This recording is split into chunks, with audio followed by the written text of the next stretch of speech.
Bismillahirrahmanirrahim. Yang terhormat Bapak dan Ibu Dewan Juri, yang saya hormati para peserta lomba, serta hadirin dan hadirat dan para pendengar lainnya yang saya muliakan. Assalamualaikum warahmatullahi wabarakatuh.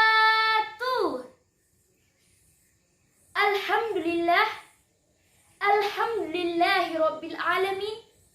Wassalatu wassalamu ala ashrafil anbiya'i wal mursalin Sayyidina Muhammadin wa ala alihi wa sahbihi ajma'in. Amma ba'd.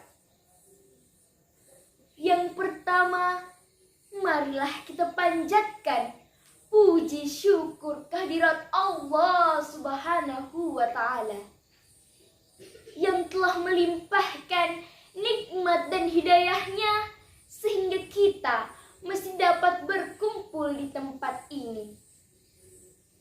Tak lupa kita kirimkan sholawat beserta salam kepada junjungan kita, Nabi besar Muhammad sallallahu alaihi wasallam.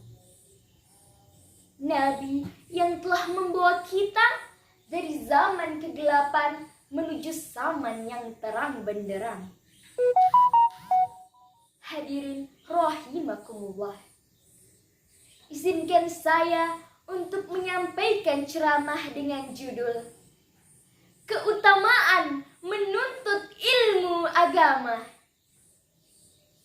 Ilmu pengetahuan memberi kita pemahaman mengenai pentingnya menuntut ilmu. Sebagaimana telah diberikan contoh oleh Allah Subhanahu wa Ta'ala melalui firman pertama yang turun, yakni perintah untuk membaca.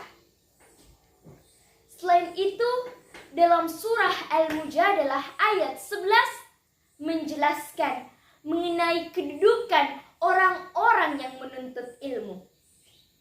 Di sana Allah Subhanahu wa Ta'ala akan meninggikan derajat orang-orang yang berilmu. Tanpa ilmu pengetahuan, seseorang akan buta dengan apa yang ada di sekitarnya. Oleh sebab itu, jangan letih untuk menuntut ilmu setinggi-tingginya.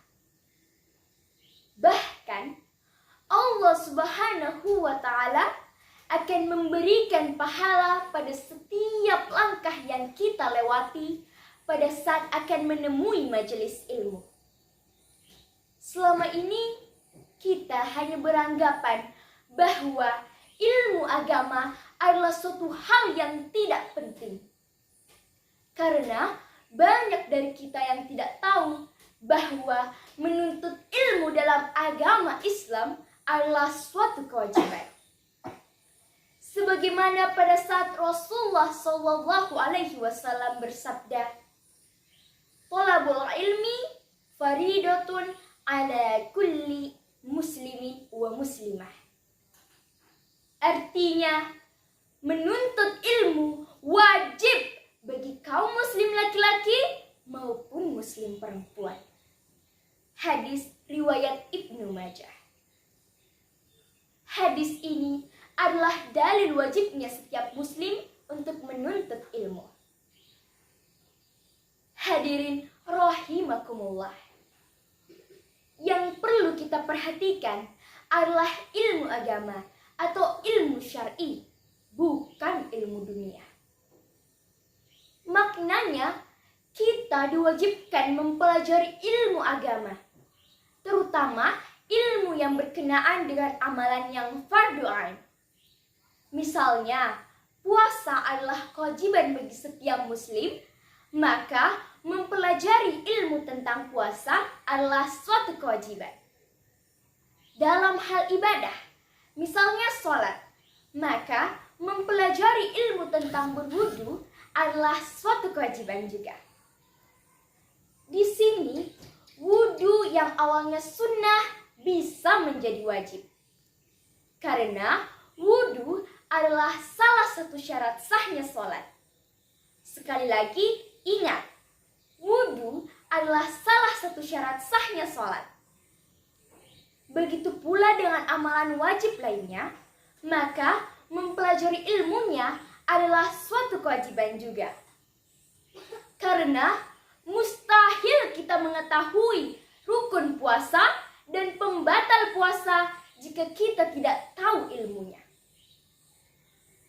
Sesuatu yang Allah Subhanahu wa Ta'ala telah tetapkan, maka akan diikuti dengan keutamaan atau fadilah. Sebagaimana telah dijelaskan dalam sebuah hadis dari Abu Hurairah radhiyallahu anhu. Man salaka tariqan yaltamisu fihi ilman, sahhalallahu lahu bihi tariqan ilal jannah. Artinya, barang siapa yang berjalan untuk menuntut ilmu, Allah mudahkan dirinya jalan menuju surga. Hadis riwayat Muslim. Sebagian ulama memandang hadis tersebut sesuai dengan teksnya, yaitu usaha kita mendatangi majelis ilmu sudah terhitung pahala, dan Allah mudahkan jalan kita menuju surga. Sebagian ulama lagi mengatakan bahwa dengan mendatangi majelis ilmu, maka kita akan mengetahui berbagai hukum Islam. Dengan itu, kita akan berjalan sesuai dengan syariat Islam. Sehingga amalan yang kita jalankan sesuai dengan ajaran Islam atau sesuai dengan sunnah, maka Allah mudahkan jalan kita menuju surga. Selama ini kita hanya berkutat kepada dunia, sehingga punya pemikiran bahwa harta adalah tanda yang Allah Subhanahu wa Ta'ala berikan. Ternyata hal itu salah besar. Kepahaman tentang agamalah yang menjadi patokan.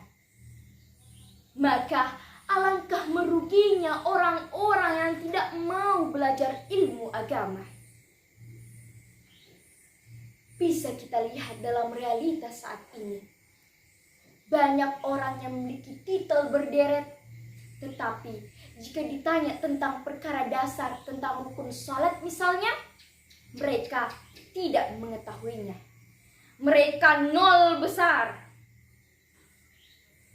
Melihat hal tersebut, ada beberapa hal yang harus kita lakukan terkait mengembalikan lagi keutamaan menuntut ilmu dan kepahaman agama. Yang pertama, mengevaluasi diri dengan jujur. Di antaranya, melihat amalan wajib apa yang masih sering ditinggalkan. Lalu, tanyakan lagi, apakah amalan tersebut sudah sesuai dengan apa yang diajarkan Nabi dan para sahabatnya. Yang kedua, dengan bertobat kepada Allah Subhanahu wa Ta'ala atas kelalaian kita selama ini terkait tidak menunaikan amalan wajib dalam menuntut ilmu. Ketiga, kita mulai mendatangi majelis ilmu dan bertanya permasalahan agama yang belum kita ketahui sebelumnya. Keempat, kita berdoa kepada Allah Subhanahu wa Ta'ala agar dijadikan orang yang bertakwa dan istiqomah dalam menuntut ilmu. Juga berdoa agar diberikan kepahaman dalam agama. Kelima, mengamalkan amalan yang telah diajarkan. Hal ini adalah suatu hal yang penting yang sering tidak diindahkan oleh para pelajar. Sekian yang dapat saya sampaikan. Semoga semua amalan yang kita lakukan terkait dalam menuntut ilmu diberikan limpahan pahala oleh Allah Subhanahu wa Ta'ala. Amin ya Rabbal Alamin. Akhir kata, wabillahi taufiq wassadah. Wassalamualaikum warahmatullahi wabarakatuh. يا حبيبي يا شافعي يا رسول الله بأمي وأبي فديتك سيدي صلاة وسلام عليك يا نبي حبيبي يا محمد أتيت بالسلام